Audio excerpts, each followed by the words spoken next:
বাবার আদেশে যুগের পর যুগ এভাবেই ছয় ভাই একসাথে মিলেমিশে একটি দোকান পরিচালনা করে আসছেন।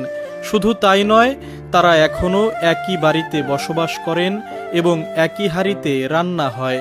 গ্রামের মানুষ নানা কুবুদ্ধি দিয়ে বিভেদ সৃষ্টির চেষ্টা করেও তাদের আলাদা করতে পারেননি।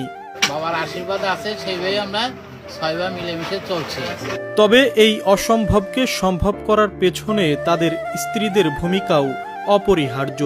ছয় ভাইয়ের স্ত্রীদের মধ্যেও রয়েছে অসাধারণ মিল মহব্বত।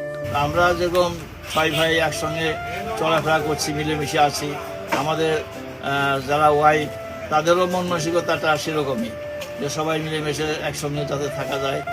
বর্তমান সময়ে যখন ভাইয়ে ভাইয়ে দ্বন্দ্ব, কলহ আর রক্তক্ষয়ী সংঘর্ষের খবর শোনা যায়, ঠিক সেই সময় এই ছয় ভাই যেন এক উজ্জ্বল দৃষ্টান্ত স্থাপন করেছেন।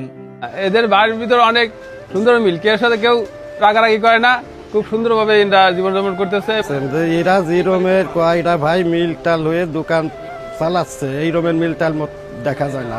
তাদের মিল মহব্বত দেখে মনে হয় তারা যেন শুধু ভাই নন, একে অপরের সবচেয়ে কাছের বন্ধু।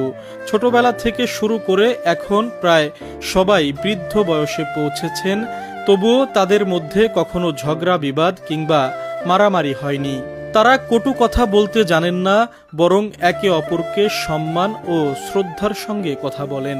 আমি এই জায়গায় ব্যবসা করি 20 বছর। এই 20 বছরের ভিতরে কোনোদিন দেখলাম না যে ইনাদের ভিতরে কোনো ঝগড়া জঞ্জাল। ভাই ভাইরা খুব মিল। ফরিদপুর জেলার বোয়ালমারী উপজেলার ঠাকুরপুর গ্রামের ষষ্ঠীচরণ পাল ছিলেন তাদের বাবা। জীবিকার তাগিদে ষষ্ঠীচরণ মাটির হাঁড়ি তৈরি করে বিক্রি করতেন। 6 ছেলে ও স্ত্রীকে নিয়ে সুখের সংসার ছিল তার। কিন্তু গ্রামের কিছু মানুষ তার ছেলেদের কুবুদ্ধি দিয়ে বিভেদ সৃষ্টির চেষ্টা করত। ষষ্ঠীচরণ পাল কখনো চাননি তার ছেলেরা আলাদা হয়ে যাক। তাই প্রায় 50 বছর আগে তিনি গ্রাম ছেড়ে বোয়ালমারী বাজারের পাশে বসতি গড়েন এবং স্ত্রীর নামে প্রতিষ্ঠা করেন মহামায়া ভান্ডার নামে একটি মুদি দোকান। 1997 সালের 14 ফেব্রুয়ারি মৃত্যুর আগে ষষ্ঠীচরণ পাল ছেলেদের আদেশ দিয়ে যান সবাই যেন একসাথে থাকে এবং ব্যবসা পরিচালনা করে। বাবার সেই আদেশ আজও অক্ষরে অক্ষরে পালন করছেন ষষ্ঠীচরণ পালের 6 ছেলে। গ্রামের মানুষ মনে করেন এই আমাদের ভাইদের যাতে এই থাকে, এটাই চেষ্টা করতো তারা যাতে মিলেমিশে না থাকে।